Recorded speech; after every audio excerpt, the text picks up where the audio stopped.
Chinese bootleggers come up with a lot of really weird shit.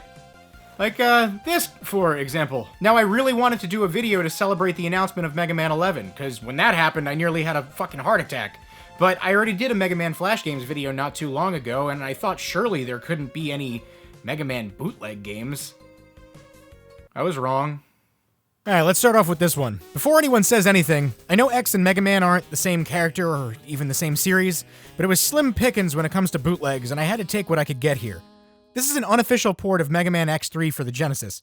Graphically, it doesn't look bad, but once the music comes in, it quickly becomes apparent that this never should have been a thing. Let's just say the Genesis sound chip isn't exactly doing this game any favors, or at least how it was utilized.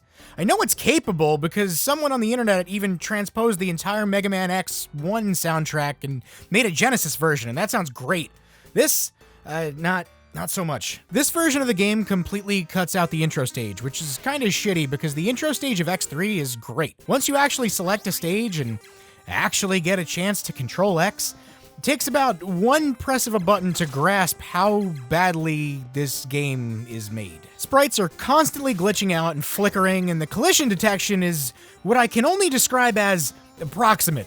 Actual collision for walls and floors often just roughly attempt to match the set pieces, and sometimes there's even invisible fucking walls out of nowhere that you can wall jump on. X's movement across all of the SNES games have always been perfectly spot on, so a seasoned player will more than likely end up wanting to rip their fucking hair out. All the fundamentals about Mega Man X are here, it's just all wrong. I think the worst parts in the game are the sections that require you to ascend vertically. It really showcases the fucking horrendous jank of the bad controls, and it's probably the most frustrating thing in the goddamn universe. Fighting the Mavericks in this game is a fucking joke, by the way. There's no reason to use any weapons other than the Buster because the bosses don't have iframes. If you're unfamiliar with what that term is, it's basically just the frames of invincibility that a player or enemy has after being damaged. So basically you can just stand there and spam lemons till they die. Good thing, too, because I couldn't for the life of me figure out how to switch weapons. Also, the death explosions are hilarious.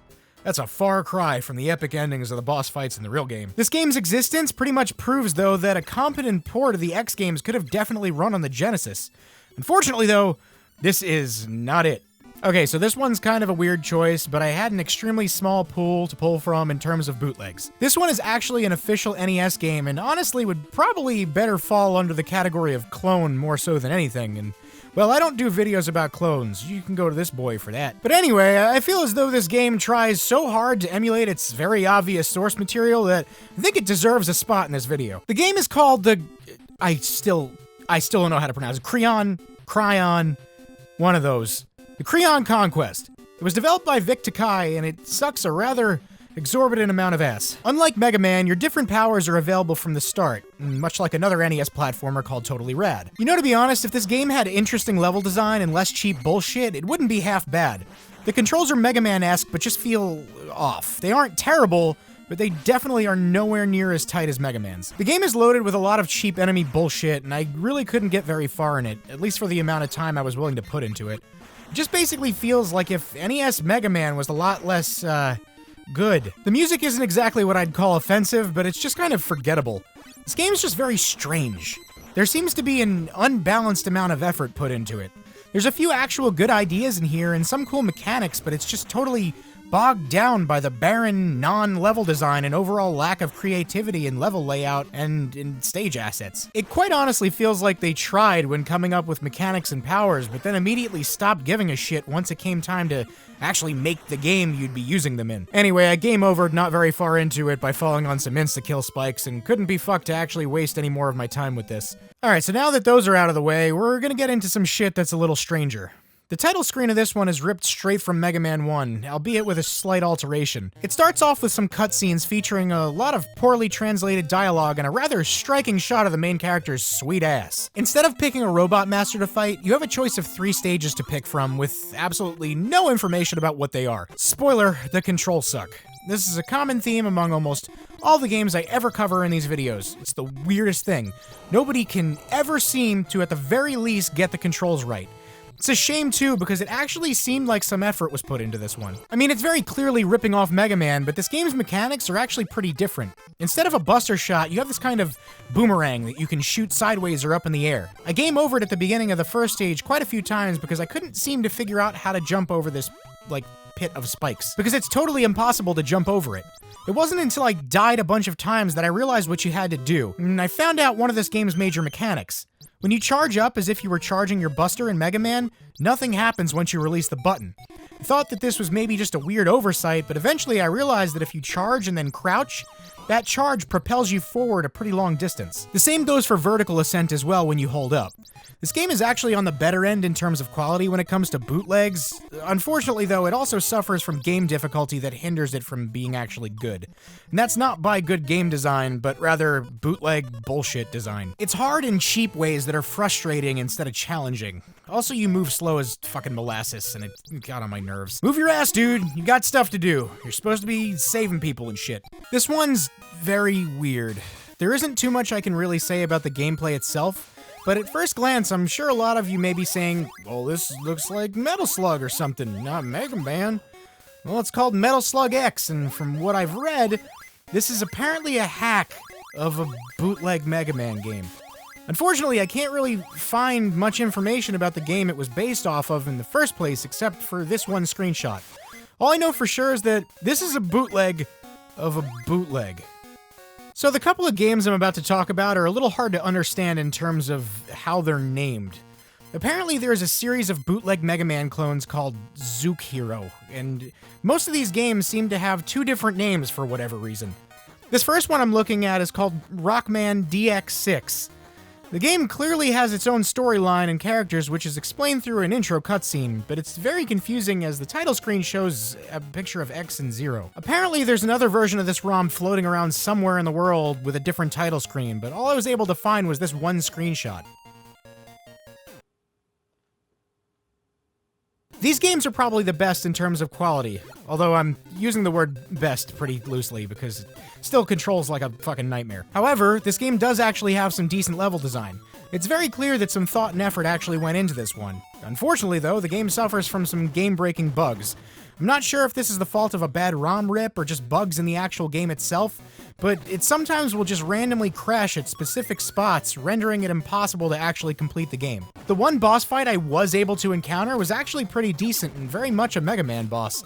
It took actual strategy as opposed to just blindly spam attacking all willy-nilly. The pixel art and colors are all really nice too. It's a shame this game's a buggy piece of ass because it probably could have been actually good.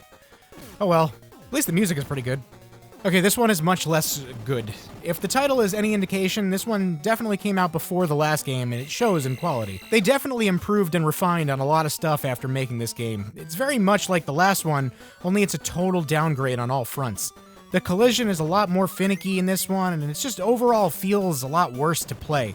The level design and sprite work is all still pretty decent though, and if you didn't play it yourself, you'd probably assume it was a pretty good game. It's not all trash though, and it would actually be kind of enjoyable if it wasn't for one very, very large and unavoidable issue.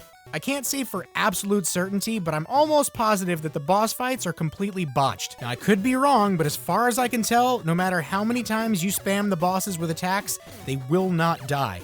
I'm almost positive they don't actually take damage, but there's no real way of knowing for sure because none of them have health bars. This renders the game completely unbeatable. So far, that's two games that could have been halfway decent, but all of that was thrown out the window by bugs that make the games, well, totally fucking broken.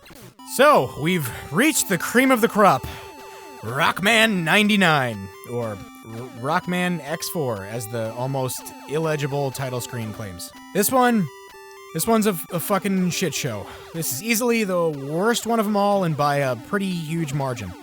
All the other games I was able to at least tolerate, but man, this one's in a league of its own in terms of shittiness. It's supposed to be like a Game Boy version of Mega Man 8, but everything is all fucked up. The level select screen is just some random letters instead of the name of each robot master, and then when you actually select the stage, it shows one of the robot masters, in most cases, spelled wrong or with the complete wrong name entirely. Not that it even matters, because the bosses of each stage aren't even robot masters anyway.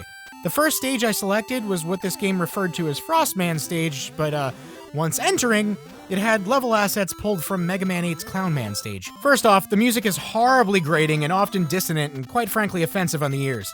What made things weirder was that once I made a little progress in the stage just stopped. I reached a cliff with no platforms or means to progress, rendering the stage incompletable. Starting to see a fucking pattern here. Just how? How does anyone fuck up this bad? This is without a doubt the shittiest, most hard to look at bootleg I've played in a long time, and I think I need to lie down for a while. I am done here. Hey, thanks for watching. If you liked what you just saw, maybe click that like button and check out one of the other videos I have on the screen. And if you want to keep up to date with everything I do, click that subscribe button. Toodles.